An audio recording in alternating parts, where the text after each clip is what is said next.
اعوذ باللہ من الشیطان الرجیم بسم اللہ الرحمن الرحیم۔ میرے پیارے بھائیوں اور بہنوں، السلام علیکم ورحمۃ اللہ وبرکاتہ۔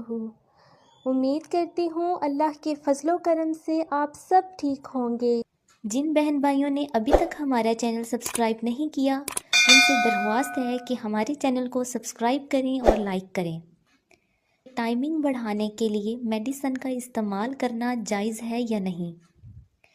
میرے ایک بھائی نے یہ سوال کیا، اس کے جواب کے لیے میں نے یہ ویڈیو بنائی تاکہ آپ سب لوگ یہ بات جان لیں۔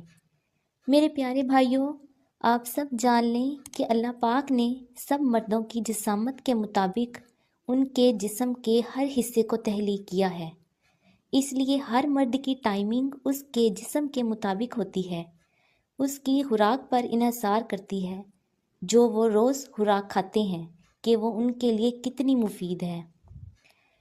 میرے بھائیوں، آپ سے سب سے پہلے یہ سوال کرتی ہوں کہ آپ کو کیسے محسوس ہوتا ہے کہ آپ کی ٹائمنگ کم ہے اور آپ کسی میڈیسن کا استعمال کر کے اپنے ٹائمنگ کو بڑھا سکتے ہیں؟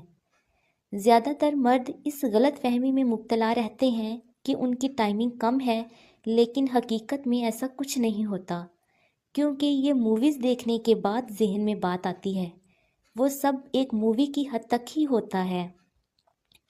اور اگر آپ ٹائمنگ بڑھانے کے لیے ایلوپیتھک کی میڈیسن یوز کرتے ہیں جیسے کہ ویگرا، تو وہ آپ کے لیے بہت سے نقصانات پیدا کر سکتی ہے، جو آج میں آپ کو بتاتی ہوں۔ ڈاکٹرز کی تحقیق کے مطابق ویگرا جیسی میڈیسن استعمال کرنے سے جو بچے پیدا ہوتے ہیں وہ بہت زیادہ لڑنے والے ہوتے ہیں، وہ منٹ میں مرنے مرانے کے لیے تیار ہو جاتے ہیں، ان کے اندر احساس نام کی کوئی چیز نہیں ہوتی، کیونکہ ان کی پیدائش ہی اس طرح کے ہارمون سے ہوتی ہے کہ دوسرا نقصان یہ ہے کہ آپ کی کڈنی کو فیل کرتی ہے، اس کا بار بار استعمال آپ کی کڈنی کو ڈیمیج کر سکتا ہے۔ مثلاً اگر کسی مرد کی شادی ہوئی ہے اور اس کی شادی کی پہلی رات ہے تو وہ میڈیسن استعمال کر لیتا ہے، تو وہ اگلی رات کیا کرے گا اور باقی ساری زندگی کیا کرے گا؟ کیونکہ اس نے پہلے دن ہی میڈیسن استعمال کر لی ہے۔ وہ میڈیسن استعمال کر کے اپنی بیوی کو عادت ڈال دے گا زیادہ ٹائمنگ کی، تو کل کو اگر اتنی ٹائمنگ نہیں ملے گی تو اس کی بیوی کی جسمانی تسکین پوری نہیں ہوگی، یعنی اس کو مزہ نہیں آئے گا۔ جب اسے مزہ ہی نہیں آئے گا تو وہ اپنے مرد سے بدظن ہو کر باہر کسی مرد کی طرف متوجہ ہوگی، میرے نزدیک جو کہ سب سے بڑا نقصان ہے۔ لہٰذا آپ اس طرح کی کوئی میڈیسن کا استعمال نہ کریں، جو قدرتی ٹائمنگ ہے اس پہ ہی مطمئن رہیں۔